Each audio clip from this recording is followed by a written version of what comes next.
Welcome to learning the F word in school. No, not that word. We're talking about financial literacy, something that lots of people don't want to talk about, but definitely needs to be addressed. Financial literacy, as defined by PISA, is not only the skills and understanding of financial concepts, but it's the understanding, the confidence to be able to utilize those skills in real world situations.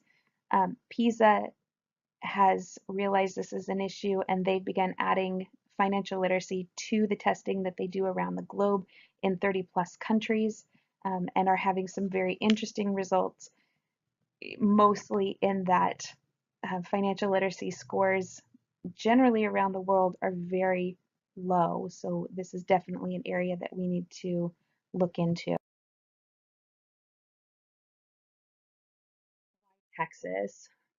I chose Texas because um, the state I currently live in of California does not offer any personal financial literacy standards. There are recommendations, nothing is required, and only 17 states do offer personal financial literacy standards. Only 7 of them even test it to make sure that those standards are being met. Texas, I chose Texas because it has a full curriculum from beginning in kindergarten going through 12th grade.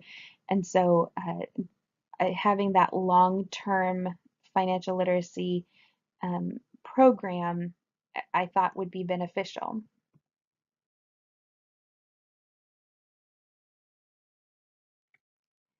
So as I looked into my study, I had some questions such as, do these second grade teachers in Texas perceive their students as being cognitively prepared to comprehend their current financial literacy standards?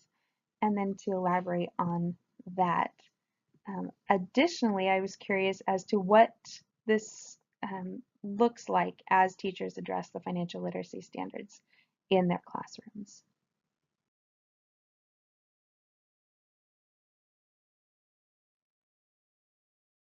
I based my study in constructionism.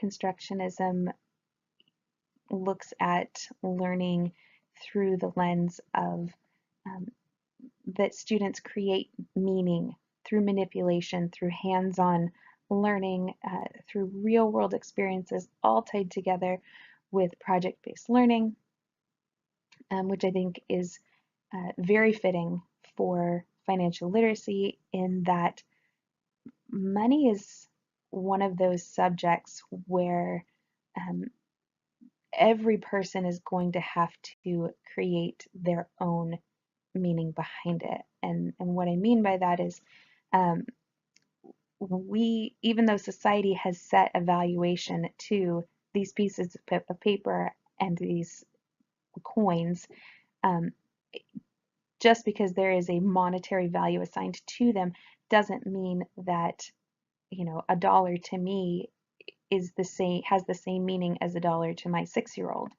And so each of us, through our experiences, um, come to value money and understand money very differently.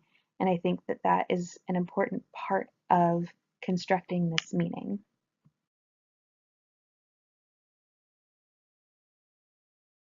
In the literature, Strauss, I know it's an old study, but I believe that it is still relevant in that as he looked at children ages 3 to 11, found that there were very specific stages that children go through with regards to financial readiness, and they very closely correlated with those of Piaget as we look at the more concrete concepts early on, moving towards more abstract learning later. So in financial literacy, this would be, identifying coins and adding coins, and then we move on to things like calculations of interest or whatnot, moving on later towards behaviors and attitudes towards finances.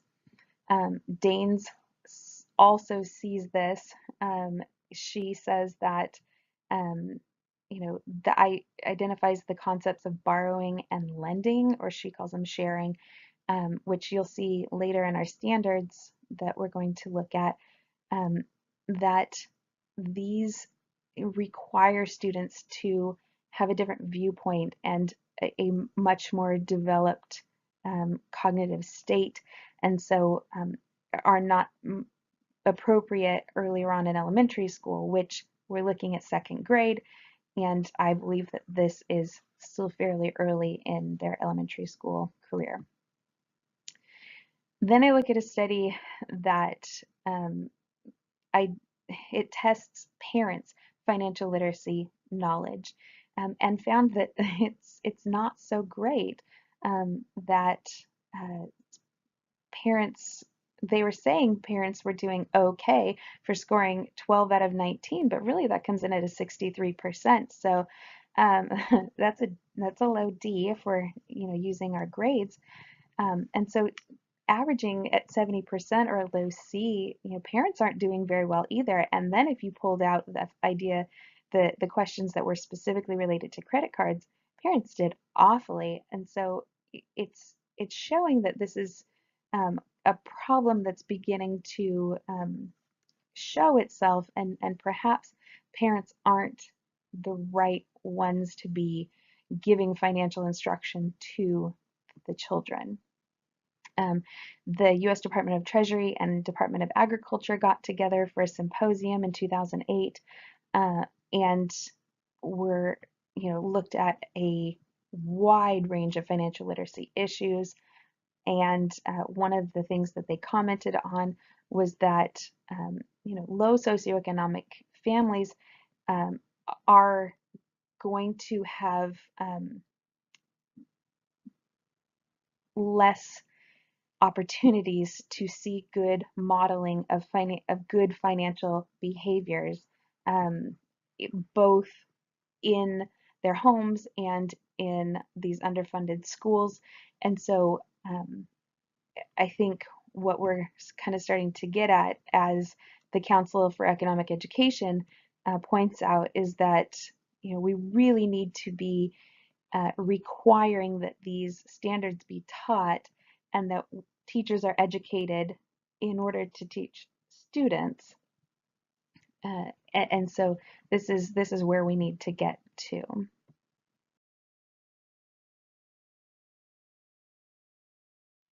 As I looked into the financial literacy standards in the math section of the TEKS in second grade, I found 6 standards the students are required to learn.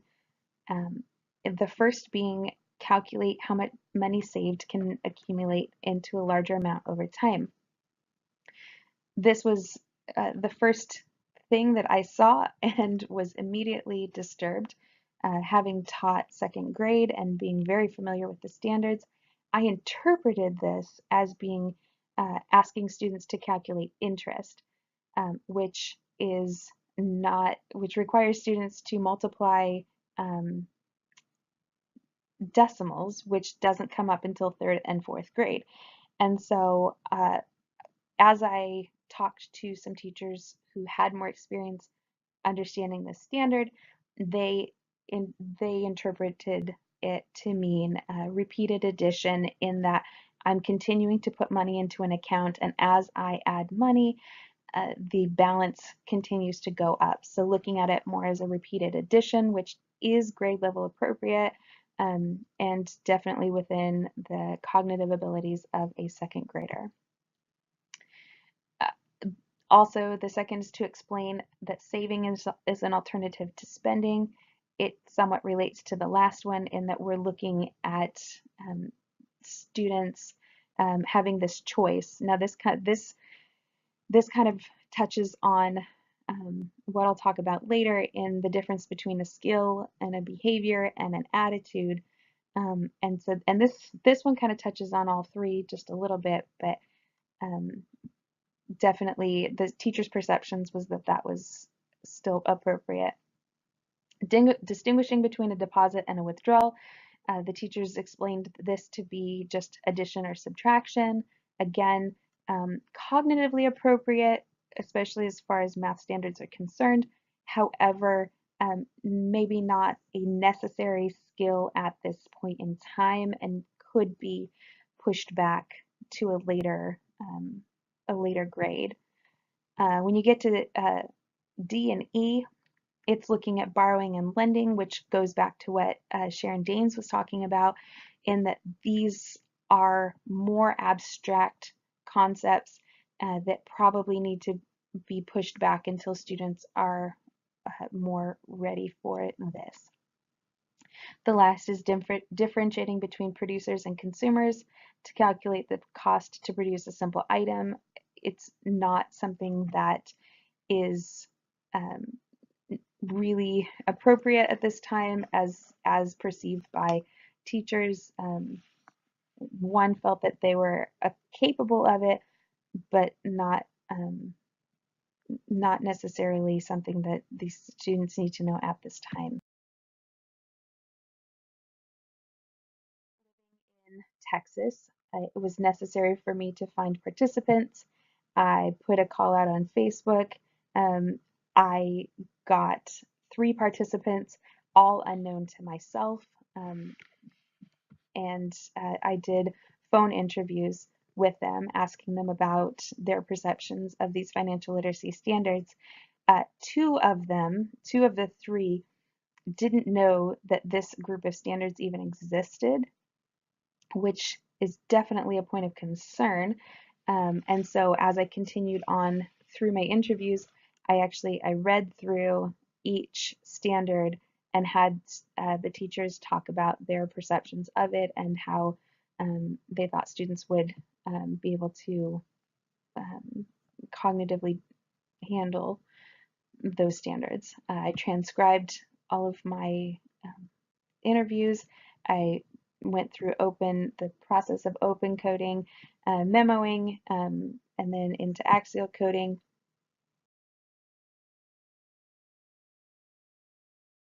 Came up with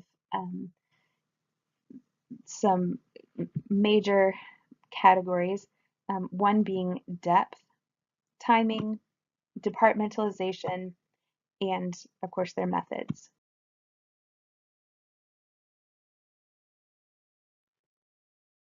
Depth looked at the skills, behaviors, and attitudes of um, of these financial literacy standards. Skills were more related to math content. They were very concrete in nature. Examples being, depositing and withdrawing, as you know, shown by addition and subtraction. Behaviors were more abstract, and definitely teachers felt that it was doable, but best taught if we use play and real world application, as we discussed with constructionism. Attitudes were much more abstract, and most teachers perceived that this should be saved until later on in their school career.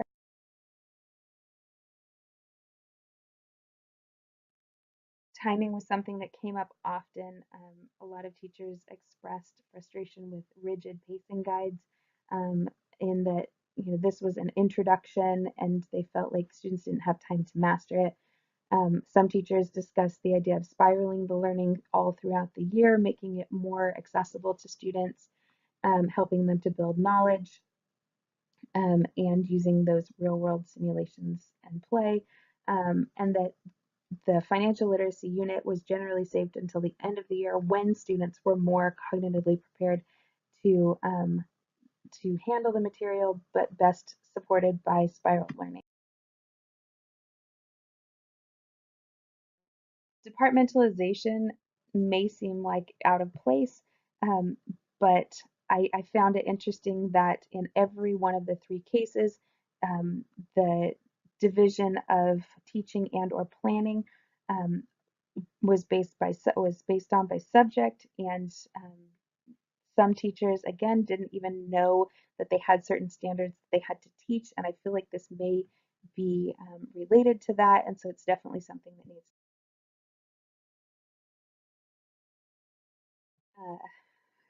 the methods for teaching. Most said that if they didn't do it, or if they did, they would do hands-on, physically manipulating money, and then they would do it through real world experiences, and allowing for failure within a controlled environment, where that wouldn't happen when students get to the real world.